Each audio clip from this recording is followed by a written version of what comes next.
कौशल्या दशरथ के नंदन, राम ललाट पे शोभित चंदन। रघुपति की जय बोले लक्ष्मण, राम सिया का हो अभिनंदन। अंजनी पुत्र पड़े है चरण में, राम सिया जपते तन मन में। मंगल भवन अमंगल हारी, द्रबहु सुदशरथ अचर बिहारी। राम सिया राम जय जय राम। राम सिया राम जय जय राम। राम सिया राम जय जय राम। राम सिया राम जय जय राम।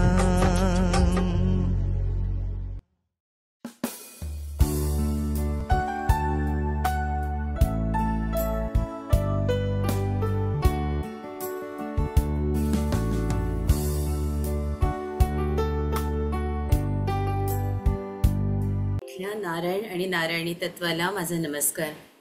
आज सीतायनाच्या 10व्या भागात आपण पुढील यात्रा करणार आहोत माता सीतेबरोबर। काही दिवसांपासून असं वाटतंय खरोखर माता सीता आपल्या बरोबरच आहेत आणि एक एक गोष्ट ते आपल्याला समजावून सांगतात आहे। आणि एक एक गोष्ट जेव्हा आपल्याला अवगत होते समजते तेव्हा अनेक रहस्य आपल्याला समजतात आहे, आपण जाणतोय या रहस्यांना। जी गूढ रहस्य आपल्याला कधीच कळली नाही ती केवळ सीतायनातून आपल्याला उलगडतात आहे। आता सोमा आणि मीनाक्षी या दोघीही एक दिवस शरयू नदीच्या किनाऱ्यावर येतात आणि सोमा तिला दाखवते। सोमाला काहीतरी वेगळं तिला दाखवायचं असतं मीनाक्षीला। सोमा तिला काही बायांना स्त्रियांना दाखवते। त्या स्त्रिया एका विशिष्ट ठिकाणी कोपऱ्यात प्रार्थना करत असतात, मंत्र म्हणत असतात।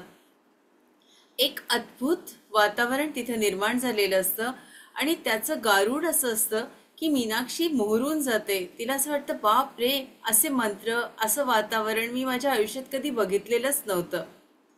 आणि मग सोमा तिला जाणीव करून देते, हे तुला आठवतंय का, तू बघ जेव्हा आपण पहिल्यांदा मातेबरोबर इथं आलो होतो तेव्हा माता या ठिकाणी अशी खोल खोल जाऊन कितीतरी वेळ इथे आपल्याला वाटत होतं की माता पोहते, पण माता इथे एक जागा निर्माण करत होती।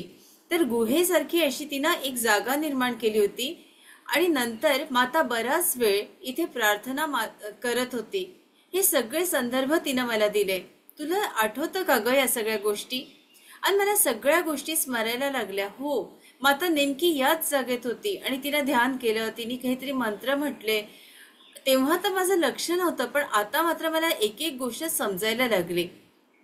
कारण तिला माहिती होतं की भविष्यात अशा काही स्त्रिया इथं येणार आहेत आणि त्या माझ्यासाठी किंवा या राज्यासाठी त्या प्रार्थना करणार आहेत। आणि म्हणून सीतेनं एक जागा निर्माण केलेली असते आणि तिथे 12 स्त्रिया मंत्राची साधना, मंत्रोपासना आणि एक प्रकारची प्रार्थना तिथं करत असतात। तिला खूप ती जागा आवडते। तिथून जावं घरी राजवाड्यात असं वाटतच नाही, पण वेळ होते आणि त्यांचं जे कर्तव्य असतं ना, त्या दिव्याला जपणं आणि पुन्हा तिथे साधना करणं, म्हणून दोघीही लगबगीनं राजवाड्यात येतात। आता मीनाक्षी थकत चालली असते आणि मीनाक्षीला जाणवतं की 7 वर्ष होऊन गेलेत आणि आता माझा वृद्धापकाळ सुरू झालाय। माझी तब्येत मला हवी तशी साथ देत नाही, पाय दुखतात, त्रास होतो आणि आता मला असं वाटतं मी काही वर्षातच जाईन। आणि एक दिवस ती अशीच त्या नदीवर येते। तिला खूप मातेची आठवण आलेली असते आणि लहानपणापासूनच माता आणि ती नदीवर खूप जास्त रमलेल्या असतात। तर तिला असं वाटतं कदाचित माझी सीतेची भेट होऊ शकेल आणि म्हणून ती खूप त्या दिवशी दुःखी असते। तिच्या डोळ्यातनं पाणी येत असतं आणि वाटतं मी आता तिला कधीच भेटू शकणार नाही। 7 वर्ष तर अजून बाकी आहे, माझी काही तब्येत मला इतकी साथ देणार नाही। आणि तिच्याकडनं चालता येणंही तिला कठीण असतं, पण कशी तरी धडपडत, कशी तरी झडत पडत ती चालत असते. आणि नंतर तिला एक हाक ऐकू येते, मीनाक्षी. ती त्या दिशेनं वळते आणि बघते, तो माता पाण्यातून त्या पाण्यातून चालत असतात. त्याच्यानंतर ती जवळ जवळ त्या पाण्यात कोसळते की नाही, मला मातेला भेटायचंच आहे, आणि पोहायला हळूहळू मातेच्या जवळ जाण्याचा प्रयत्न करते. माता तिला आवाज देतात की मीनाक्षी येऊ नको, तुला थंडी चालत नाही, तुला त्रास होतो, तुला सर्दी होईल, तुझा दमा आणखीन उफाळेल. मीनाक्षी, मी येते. आणि नंतर मी मात्र मातेच्या कुशीत विसावते आणि माता मला खूप प्रेम करते, खूप जवळ घेते, खूप कौतुक करते, माझ्या कपाळाचं चुंबन घेते आणि माझ्यावर खूप प्रेम करते.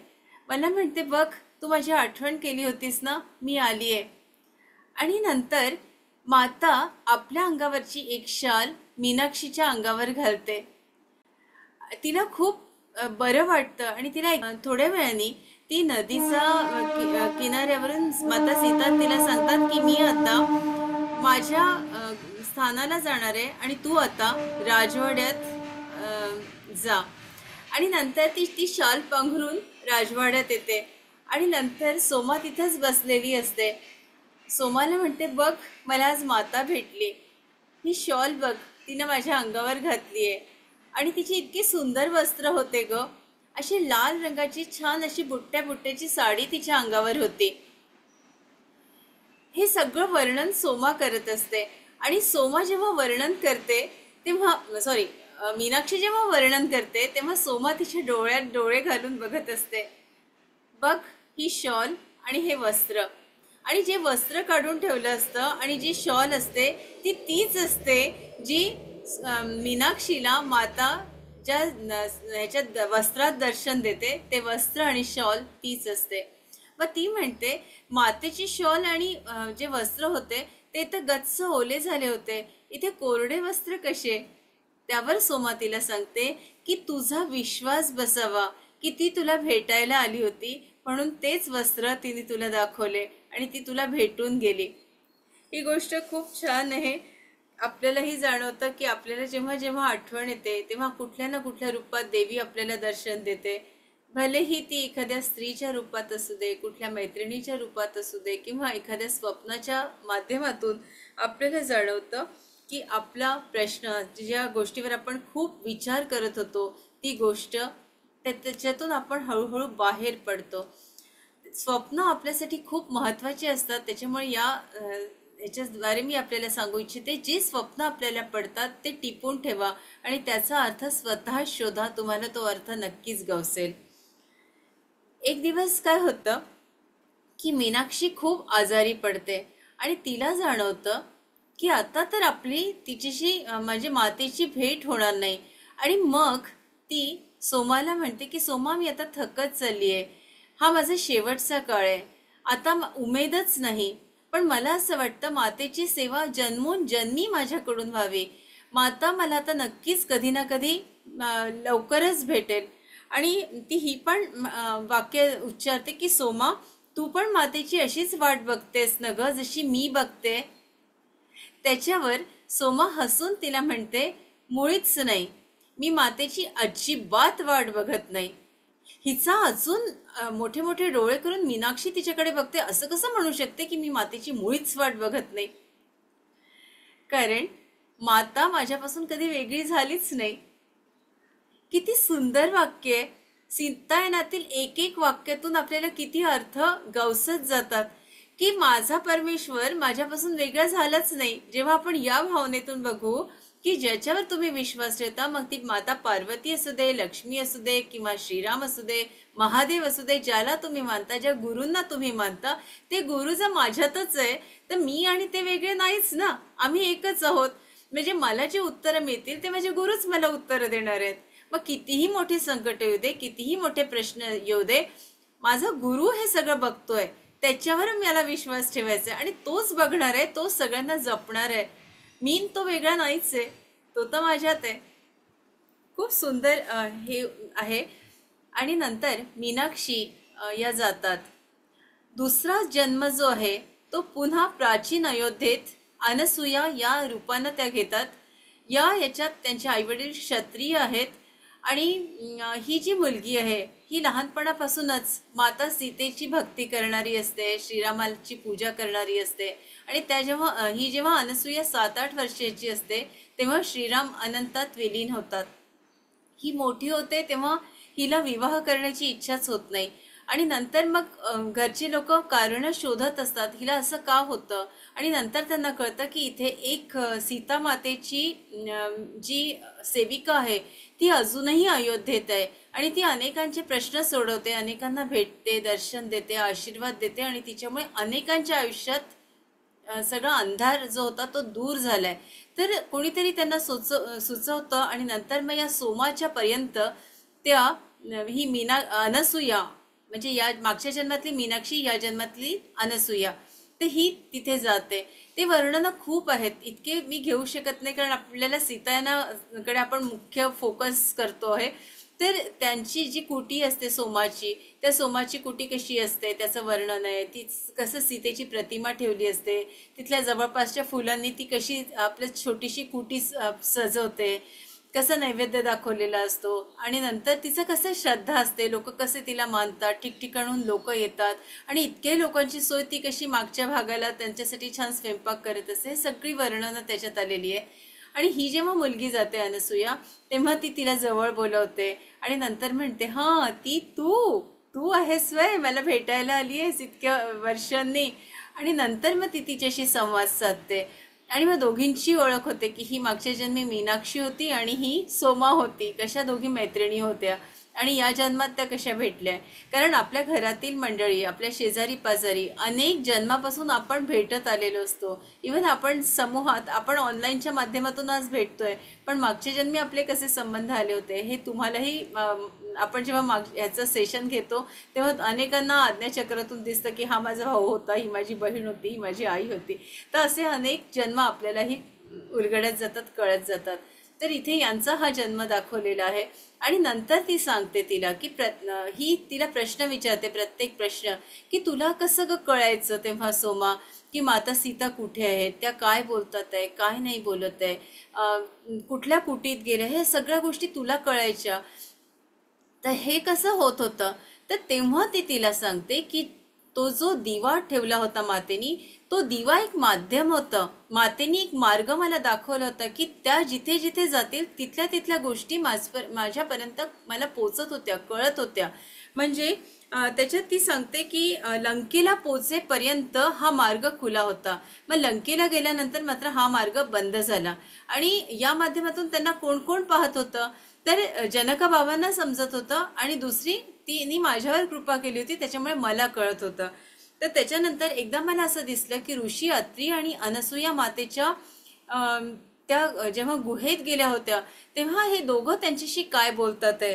तर तिने सांगितलं की अत्री ऋषींनी सांगितलं की पृथ्वी आणि तिचे भविष्य घडवण्यासाठी स्त्रिया सखोल आध्यात्मिक साधना करताना अनसुया मातेचं अनुष्ठान प्राप्त करण्याचा प्रयत्न करतील.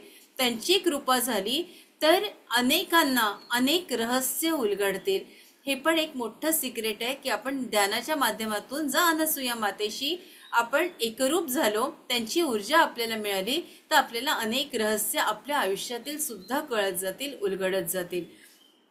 आणि अत्री ऋषी त्यांच्या कार्याबद्दल बोलतात. अनेक कार्य माता अनसुयेने केली आहे, पण एक महत्त्वाची गोष्ट सांगते की सगळीकडे दुष्काळ होता, लोकांना खायला प्यायला मिळत नव्हतं, तेव्हा मंदाकिनी नदीचा उगम जो आहे तो अनसुयाच्या तपस्येने झालेला आहे. तर ही पण गोष्ट अत्री ऋषी सांगतात. आणि नंतर अनसुया माता सीता मातेला सांगते की तुझ्यावर येणारी जी भविष्यातील संकट आहे ती रोखण्यासाठी मी तुला काही ध्यानाच्या पद्धती आणि मुद्रा सांगणार आहे. तर त्या गोष्टी ते सगळं प्रशिक्षण अनसुया माता त्यांना देते. म्हणजे कितीही मोठं संकट आलं तरी अशा एक विशिष्ट प्रकारचं ध्यान केल्याने तुला ही सगळी ऊर्जा मिळेल आणि तुझ्या अंगाला सुद्धा काय, तुझ्या जवळ सुद्धा कोणी येऊ शकणार नाही, इतकी प्रचंड ऊर्जा तू तुझी निर्माण करशील. आणि नंतर त्याचा माता उल्लेख करतात की मला जेव्हा जेव्हा माझ्यावर संकट आली तेव्हा त्या ध्यानाच्या पद्धतीनं मी त्या संकटातून तावून सुलाखून बाहेर पडली, माझ्यावर ते संकट आलंच नाही. त्याच्यानंतर अरण्यातील माता जिथे गेल्या, जिथे जिथे माता जात होत्या तिथे तिथे तिथलं सगळं जीवनमान बघायच्या. आणि मग त्यांना लक्षात आलं की इथल्या लोकांना खूप संघर्ष करावा लागतो, खायला प्यायला मिळत नाही, जी जमीन आहे ती बंजर झाली आहे, त्यांना ते ज्ञान नाही की शेती कशी पिकवायची, कसं तरी हे लोक जगतात आहे, धडपडतात आहे. ते ह्यांना या गोष्टी आपण सांगितल्या पाहिजे, दिल्या पाहिजे. कारण मातेला तर ह्या सगळ्याच गोष्टी लहानपणापासून अवगत होत्या. तर मातेनं या सगळ्या गोष्टी त्यांना शिकवल्या. आणि याच्याबरोबर अत्यंत महत्त्वाचं सांगू इच्छिते की निसर्गाकडून सूचना कशा घ्यायच्या. याच्या आधी या गोष्टीचा उल्लेख केला होता की जेव्हा पक्षी आपलं घरटं कसं बांधतो त्याच्यावरून पावसाचा अंदाज आपल्याला घेता येतो, याचा मी उल्लेख मागे आपल्याला केला होता. हाच उल्लेख मातेनं केला आहे.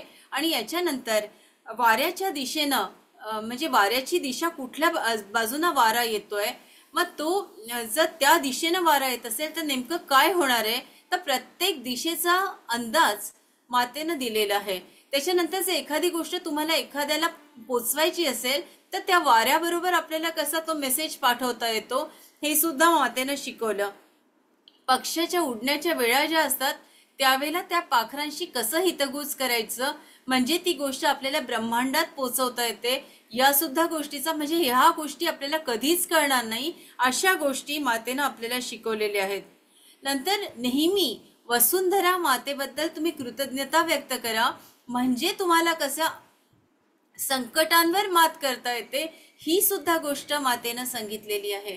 म्हणजे मातेनं आजच्या अध्यायात जे आपल्याला ज्ञान दिलं आहे ते जर या पॉइंटमध्ये आपण जर कॉन्सन्ट्रेट केलं तर अनेक गोष्टींचा आपल्या आयुष्यातील समस्यांचा सुद्धा आपल्याला शोध लावता येईल की माझ्या आयुष्यात या समस्या कशा आल्या आणि याच्यावर मला मात कशी करायची आहे, याचं उत्तर आपल्याला या मजकुरात मिळेल.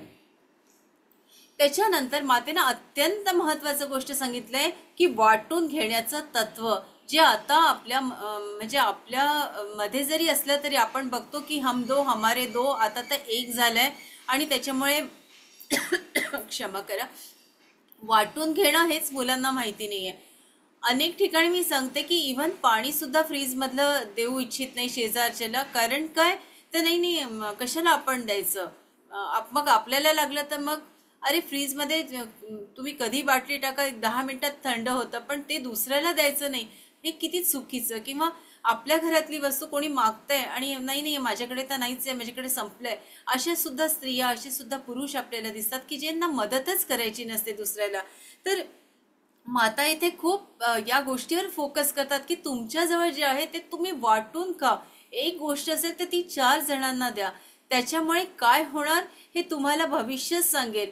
जर तुम्ही तुमच्याजवळ पैसा आहे, हा मजकूर मला वाटतं या ओळीतून मी आपल्यापर्यंत पोहोचवते कारण आपल्याला आणखीन त्याची कल्पना येईल की त्याला किती गूढ अर्थ आहे. की आवश्यकतेपेक्षा जास्त संपत्ती ही दारिद्र्याचं कारण आहे. निसर्गाचा स्रोताचा प्रवाह ते अडवते. एकाच ठिकाणी जेव्हा खूप साठवले जाते तेव्हा दुसरीकडे तुटवडा निर्माण होतो. जेव्हा कोणत्याही अडथळ्याशिवाय नदी वाहते तेव्हा सर्व गोष्टी गरजेप्रमाणे वाटल्या जातात. पण जर तेथे काही अडथळा आला, एका भागात खूप गाळ साठला तर प्रवाह खंडित होतो आणि परिणामतः आजार निर्माण होऊ शकतो. निसर्गाचे हे सत्य आपल्यापैकी बहुतेक जण अद्याप शिकले नाहीत. प्राण्यांना हे चांगले माहीत आहे, ते गरजेपेक्षा जास्त घेत नाही. त्यांना लोभ माहीत नाही. हा धोकादायक गुण माणसातच दिसून येतो. महाराज जनक फार विद्वान होते. निसर्गाचे नियम त्यांना खूप चांगले समजले होते. त्यांचे राज्य त्यांनी याच नियमांवर उभारले. आता याच्यानंतर आपल्याला समजून येतं की माझ्याजवळ जे आहे ते जर मी 4 लोकांमध्ये ते वाटलं तर त्याचा आनंद किती होतो, त्या व्यक्तीच्या चेहऱ्यावर कसा आनंद फुलून येतो. तुम्ही काय डबा जरी शेअर केला तरी ती व्यक्ती म्हणते ना किती छान केली ही भाजी, मजा आली यार तुझ्या हातचं खाऊन, आज तू करते ते एकदम सॉलिड करते. आणि त्या व्यक्तीला जो आनंद होतो ना तो तुम्हाला पैशाने नाही हो मिळू शकत. मग तुम्ही कसा आनंद देऊ शकता हे तुमच्यावर आहे. एक छोटीशी आता संदर्भ निघाला म्हणून सांगते. आम्ही काही लोक खूप श्रीमंत नव्हतो. लहानपणापासून संघर्षातूनच जीवन पुढे आलं. माझी मोठी आई म्हणजे माझी आजी, तिच्याजवळ काही नसलं ना तर ती झाडाची फुलं तोडून त्या जाणाऱ्या व्यक्तीच्या हातात ठेवायची. कधी प्राजक्ताची फुलं वेचून ठेवायची आणि म्हणायची की अगदी प्राजक्तासारखी उधळत जग, स्वतःचं आयुष्य उधळून जग, बहरून जग. किंवा मधुमालतीची फुलं आलेली असायची, त्याचा एक ती गुच्छ करायची आणि जाणाऱ्या व्यक्तीला द्यायची. कधी कधी असाही प्रसंग यायचा की लग्नात जायला त्या व्यक्तीला अहेर काय द्यायचा.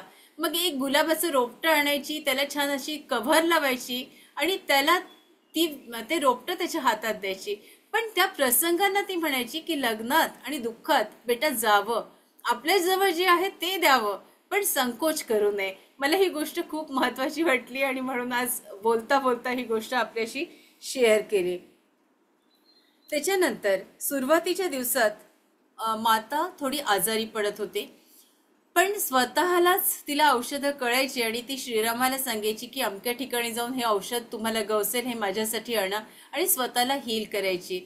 मस्टर्स या गोष्टी मी याच्यासाठी सांगते कारण आपल्यालाही ते संदेश, जसं जसं आपलं पृथ्वी तत्व मजबूत होतं, आपल्याला या हवामानाचे फरक जाणवतात. आपल्याला सर्दी होते, खोकला होतो, त्रास होतो, गळून जातं माणूस. पण हे औषध, हे संकेत आपल्याला मिळतात आणि नंतर आपणच आपल्याला हील करू शकतो. असं होत नाही. अशा अनेक व्यक्ती मला आजही भेटतात की गेले कित्येक वर्षांपासून, म्हणजे 20 वर्षाचे काय 16-17 वर्षाच्या मुली सुद्धा, त्यांचे अनेक शारीरिक मानसिक व्याधी निर्माण झाल्यात आणि त्यांना सतत डॉक्टरचं औषध घेतात. या ध्यानाच्या माध्यमातून आणि आणखीन काही माध्यमातून आपण त्यांना हील करू शकतो आणि त्यांना कधीही औषध घेण्याची गरज पडणार नाही. या गोष्टी आपल्या हातात असतात आणि याचे संकेत सुद्धा आपल्याला कळतात स्वप्नांच्या माध्यमातून. असो, निसर्ग नियम जाणून जगा, असं माता सांगतात आहे की निसर्गाच्या नियमाप्रमाणे वागा. ही गोष्ट कुठेतरी आपल्या घरच्या लहान मुलांसाठी किंवा मोठ्यांसाठी फार महत्त्वाची आहे. कोणी कुठल्याही वेळेला झोपतं, कुठल्याही वेळेला उठतं, या गोष्टी थोड्या बंद व्हायला हव्या. कारण असं जर झालं तर त्याचा शरीरावर फार वाईट परिणाम होतो. रात्रही झोपण्यासाठीच आहे, तेव्हा 10 वाजता 11 वाजता तुम्ही झोपायलाच हवं, दिवसा काम करायलाच हवं. अनेक ठिकाणी असं होतं की दिवसा झोपल्या जातं आणि रात्री जागल्या जातं आणि त्याचा खूप परिणाम शरीरावर होतो. अनसूया माता खूप वेगवेगळ्या प्रकारानं सीता मातेला मदत करतात. तिच्या संकटांची चाहूल तिला दिलेली असते, सांगितलेली असते आणि त्याची किल्ली सुद्धा मातेजवळ आता आलेली असते. बघूया पुढच्या भागात उद्या काय होतं ते. महत्त्वाचा भाग घेते कारण जर असं इतकं डिटेल घेतलं तर मला वाटतं सीतायन आपलं लवकर होणार नाही. असं आपल्यापर्यंत पोचते का मी, मला माहिती नाही. कुठे काही दुखतंय का, कोणाच्या काही वेदना आहेत का कुठे. मास्टर्स विनंती करते आपले सुंदर डोळे हळूवार मिटून घ्यावे. एकदम शांत व्हा. चष्मे बाजूला काढून ठेवावे.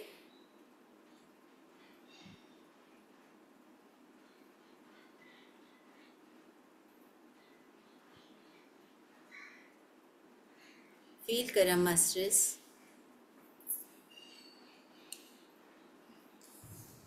आपल्यातलं नारायण आणि नारायणी तत्व.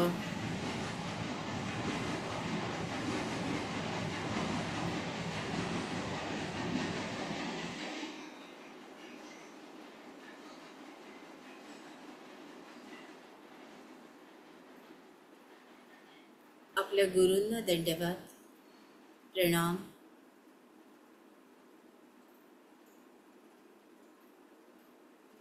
थोडंसं रेलून बसू नका, सरळ बसा, म्हणजे पाठ भिंतीपासून मोकळी ठेवा.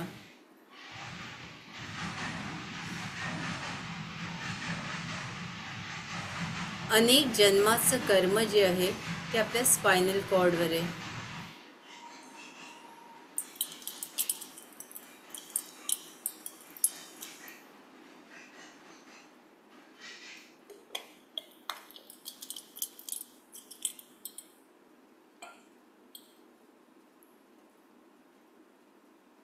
आवाहन करते, अनसूया माता, अत्रि ऋषी, संपूर्ण गुरुतत्व श्रीराम, माता सीता, महादेव आणि महादेवी.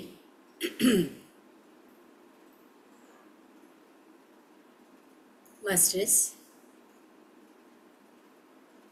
आपला स्पायनल कॉर्ड खेचू नका, पण थोडासा ढिला सोडा. ताठ बसा.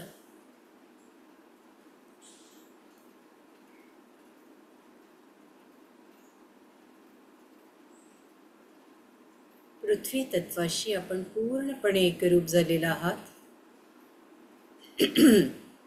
जी सूर्यदेवाची ऊर्जा येते त्यांना दंडवत प्रणाम करून ही ऊर्जा, आपलं ब्रह्मरंध्र पूर्णपणे उघडलेलं आहे, यातून स्पायनल कॉर्डवर आधी मानेत महसूस करा.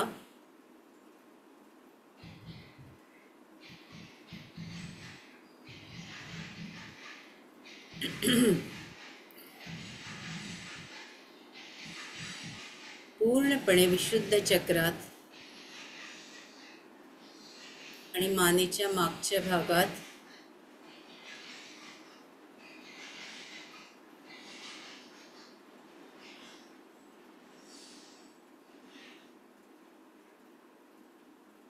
स्पंदनांना महसूस करा. मास्टर्स,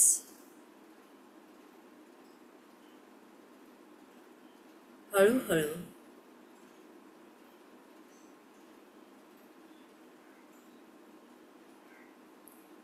एक एक परत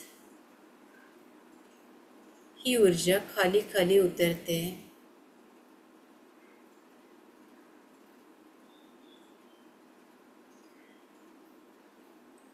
आता दोन्ही खांद्यांमध्ये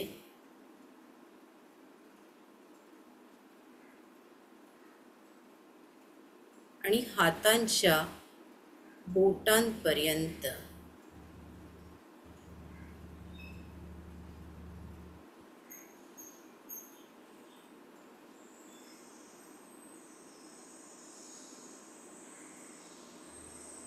अगदी टिपपर्यंत, बोटांच्या टोकापर्यंत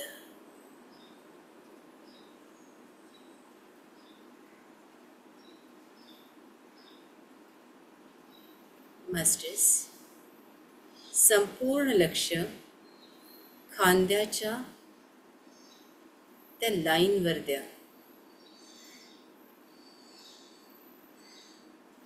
ही ऊर्जा हळूहळू खाली खाली येते आपल्या स्पायनल कॉर्डवरून.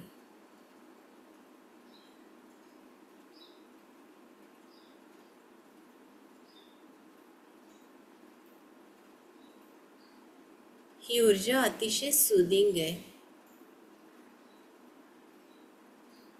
खूप हवीशी वाटणारी.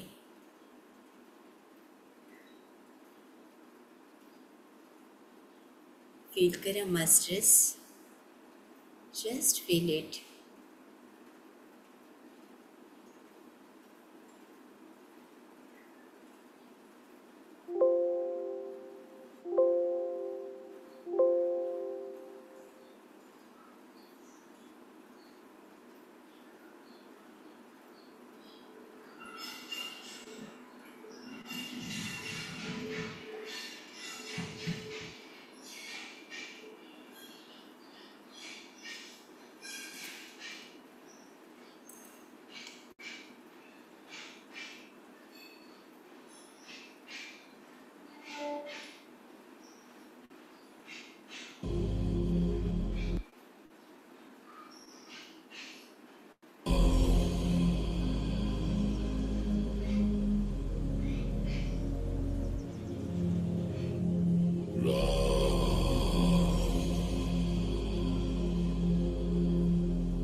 ज्यांना आपण आवाहन केलं होतं ते सूर्यनारायण भगवान, समस्त गुरुमंडळी, अनसूया माता आणि अत्रे ऋषी, श्रीराम आणि माता सीता, महादेव महादेवी, सगळ्यांना या समूहाच्या वतीनं दंडवत प्रणाम करते आणि रजा मागते. आपलं एक खूप खोल ध्यान झालं आहे मास्टर्स. आज अनेकांना खूप बरं वाटलं आहे. मागचा पाठीचा भाग, स्पायनल कॉर्ड मोकळा झाल्यासारखा वाटतो. चैतन्य तिकडे या मास्टर्स. आपली पावलं हळूच हलवा. दोन्ही हात डोळ्यांवर. 5 4 3 2 1 0. या विश्वाला आशीर्वाद द्या. या विश्वाचं कल्याण होत आहे. या विश्वात ध्यानी, ज्ञानी आणि शाकाहारी लोक आहे. सगळे शेतकरी, शेतमजूर, कारागीर, कामगार, सैनिक, स्त्रिया, मुली, इथले सगळी मंडळी सुरक्षित आहेत. आम्ही आनंदात आहोत, सुखी आहोत. कल्याणमस्तु, कल्याणमस्तु, कल्याणमस्तु. तथास्तु, तथास्तु, तथास्तु. तुमच्या पाठीचे हाडंसुद्धा मोकळे झाले असतील आज आणि आवाज आला असेल कटकट मोडण्याचा. कसं वाटलं? आज अनेक मंडळी नवीन जॉईन झाली आहेत. तुम्ही बोलू शकता. नव्यानं जॉईन झाली आहेत ती आधी हँड रेज करा प्लीज. प्रत्येकाला विनंती करते, हँड रेज करा ज्याला बोलायचे त्यांनी.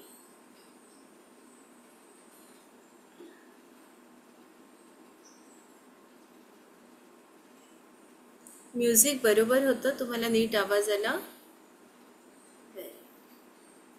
कोणाला बोलायचे का काही?